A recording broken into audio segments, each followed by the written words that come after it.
and you use essentially the energy of the medicine. There's not as much physical molecules of the medicine in there, so it's really micro doses of natural substances that will then stimulate the body to respond in an appropriate way. Mm-hmm. Okay, and so would people use homeopathy for? Anything and everything. I mean, it can cover physical as well as emotional as well as mental issues. So somebody might, when they kind of have this mind racing thing that's happening all the time, there's a homeopathic remedy for that. There's a homeopathic remedy you can use for stage fright. There's homeopathic remedies for sinus infections. So it runs the gamut of what can be handled. And also, instead of getting vaccinations, I have a friend who chooses to use homeopathy when she travels outside the country. Do you ever get that? Yeah, once in a while. Now, some of those are homeopathic remedies that must be prescribed. There's a handful of homeopathic remedies, and they're called... Do you sell those at your store? No, we don't, because those require a prescription. Okay. So, and since we're not... no one's an MD, and we're not a pharmacy, so we don't have those. But you could refer someone. We could. We could refer them to a medical doctor that uses homeopathy in their practice, and they would be able to get that, sure. Now, you mentioned flower essence. I wish you would have brought some of this stuff. We could have showed you, I should have, like what a homeopathy bottle looks like, or flower essence. I would have loved to take a whiff of that. So tell our audience a little bit about what flower essence is and what it could do, etc.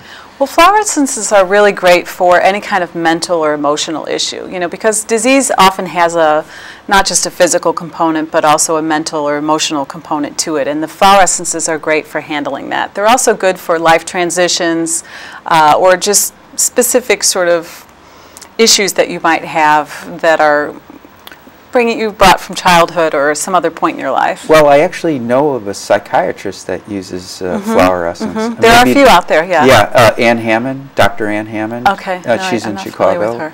With her. But she uses it uses flower essence to treat depression, and she's very open and honest, saying that's, she wasn't responding to traditional meds, and that's why she went to flower essence. It's interesting because when I first bought the store, it was the one category, I guess, that I wasn't as comfortable with, and then I thought, oh, that's kind of hokey, But it's very subtle, very safe, very effective. Well, God put our nose where in the spot for a reason, because it's the closest to the brain.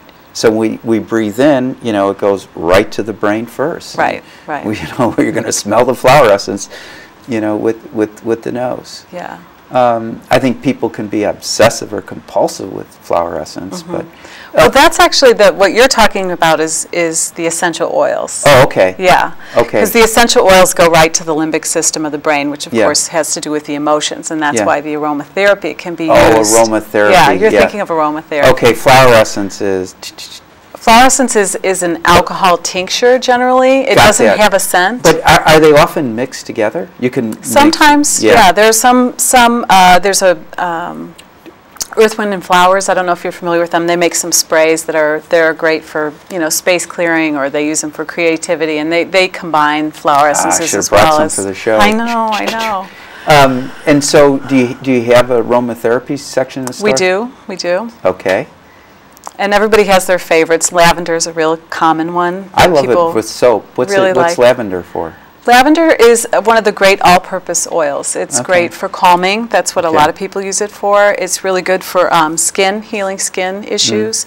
It's good for sore muscles, great for stress. So it's kind of one of those all-purpose ones. And it's a great place for people to start if they don't know that much about it. What about bath oils? Do you have like bath oils? We do. We have, there's the aromatherapy, the essential oils you can use in a bath, but then we also have some bath salts that would have some of the essential oils mixed in as well. And then soaps, of course, that are scented with pure essential oils, because the pure essential oils is really the way perfume used to be, before all the sort of chemical enhancers and things were brought to perfume. So that in the old ancient traditions, it's the essential oils that people actually used as perfume. So the soap if I heard you correctly, the soaps contain the essential oils? Yeah, sure. And what are the essential oils? The essential oils are extracts, the oil extracts of plants. They can be from the petal, that's generally what they're from. You know, they can be from the leaves, the stems, and so... What kind of flowers would you... All kinds. Geranium is a great women's essential oil, very helpful for women's issues. Lavender is another great one that's very common. Eucalyptus is used for breathing issues as well as sore muscles. So there's a variety of ones. Even ones that we more commonly know as spices, like thyme oil. Okay. And then what would a good bar of soap cost, you know, like an average range? I don't, you know, $6 or less even, $5 to $6. Now, I heard that, well, people used to wash their hair with bars of soap, and that there are still some bars that you can. Is that true? Well, I think you can probably wash your hair with any natural soap, you know, just a bar soap, because basically what's in them is you know, some of the good oils like the coconut oil, olive oil, all of those things, and those can be a good surfactant as well, which is the sudsiness that you get. Yeah. And where we've gotten to the stage now where a lot of the surfactants that we use are chemical surfactants, and a lot of it has been driven by cost, you know, as they try to bring the cost of these items down, because of course the high quality oils and essential oils and things are more expensive, you know, because what you can probably get a bar of just regular soap for what, $3 or something? Yeah.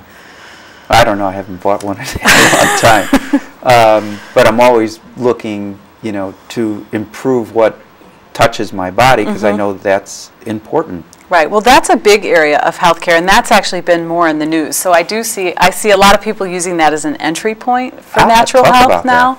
So it's been very out there in the news. I don't know if you've heard of a group called EWG, Environmental Working Group, but one of the big things that they've done, they do lots of kind of outing of people with chemicals and products, but they have a huge skincare database, and you can go on and you can look up certain ingredients, and you can look up your own products, and you can sort of see how they're rated, and it's really shocking how some of the very common brands that are in the, you know, just out there in the mass market are not really good for you. Why don't you tell the audience again the name of that organization where you can look up that information? Yeah, it's called Environmental Working Group. It's ewg.org.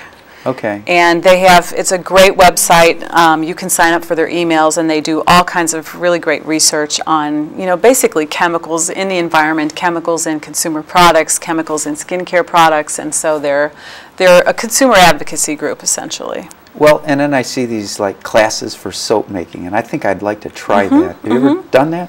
I haven't made the soaps myself. I have one brand of soap that I carry that's a local woman that makes them. She's right there in Evanston. Yeah. And I've seen it done at trade shows and things like that, but I haven't actually done it myself. Yeah. Okay. And so I'm sure we haven't gotten through your entire store, you know, the various sections. What other sections haven't we touched on? Well, we have an energy section. Oh. You know, because that's a big issue with people. They're really looking to boost their energy. People feel was that fatigued. Like triple caffeine or something? I know. No caffeine in our store. It's things like there's herbs that are called adaptogenic herbs that really help the body kind of respond to stress and balance itself. So ginseng is one. Rhodiola is a great herb for men. The men seem to really like that particular herb. Any particular reason why? I don't know. It just seems to fit their biochemistry better. I don't know. It's a lot of athletes use that herbs, especially like Russian athletes and some of the other countries where the herb use is a little bit more prevalent. Okay, and I'm getting a note here. You can say the name of your store? Oh, it's called Walsh Natural Health. It's in Evanston. Okay, and why is it called Walsh Natural Health? Well, the old owner was actually last name was Walsh, okay. And it used to be called Walsh Homeopathics. But I thought that it felt too narrow to me because homeopathy is really just one of the things that we have, and we were known as Walsh, so I didn't want to change that part of it either. Okay, all right, and so have we covered all